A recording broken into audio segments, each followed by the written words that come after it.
Friends, இன்னைக்கு பொண்ணுங்க போட்டுட்டு இருக்காங்களா ஹீல்ஸ், அதை மட்டும் கண்டுபிடிச்சவர் பார்த்தாரு. என்னடா இது, இந்த பொண்ணு இதை போட்டு அலையுதே அப்படின்னு பாப்பாரு. ஏன்னா அது பெண்களுக்கே கண்டுபிடிச்சது இல்லையா, அது கண்டுபிடிச்சது ஆண்களுக்காக கண்டுபிடிச்சதா. என்னடா சொல்றீங்க அப்படிங்கிற மாதிரி தான் இருக்கு. அந்த ஸ்டோரி தான் என்னன்னு இதுல பார்க்க போறோம். அதுக்கு முன்னாடி ஒரு லைக் போட்டுருங்க. 1000 வருஷத்துக்கு முன்னாடி பெர்சியன் சோல்ஜர்ஸ் ஹார்ஸ்ல ரைட் பண்றப்ப அவங்களோட காலு அந்த ஸ்டிரப்ஸ்ல நிக்காம ஸ்லிப் ஆகிட்டே வந்தது. இதனால ஹார்ஸ்ல ரைட் பண்றப்ப ரொம்ப டிஃபிகல்ட்டாவே இருந்தது. அப்பதான் இந்த ஹை ஹீல்ஸ் ஐடியாவே பிறக்குது.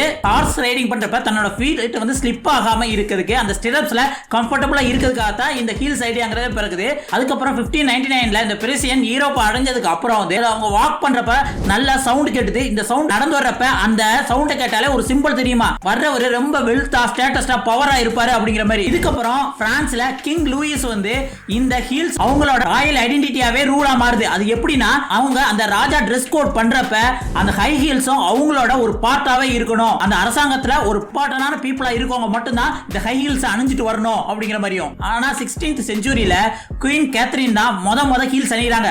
அதுவும் எதுக்கு, அவங்களோட வெட்டிங்ல அவங்களோட ஹைட்டை தன்னோட ஹஸ்பண்டுக்கு ஈக்குவலா இல்லாதனால முத வந்து அந்த ஹீல்ஸ் அணிகிறாங்க. அதுக்கப்புறம் கொஞ்ச நாள் இது ஒரு உமன்ஸ்க்கு ஒரு ஃபேஷனா வந்து காலப்போக்கில் மாறி இப்ப பெண்கள் தான் ஹீல்ஸ் யூஸ் பண்ணணும் அப்படிங்கிற மாதிரி மாறிடுச்சு.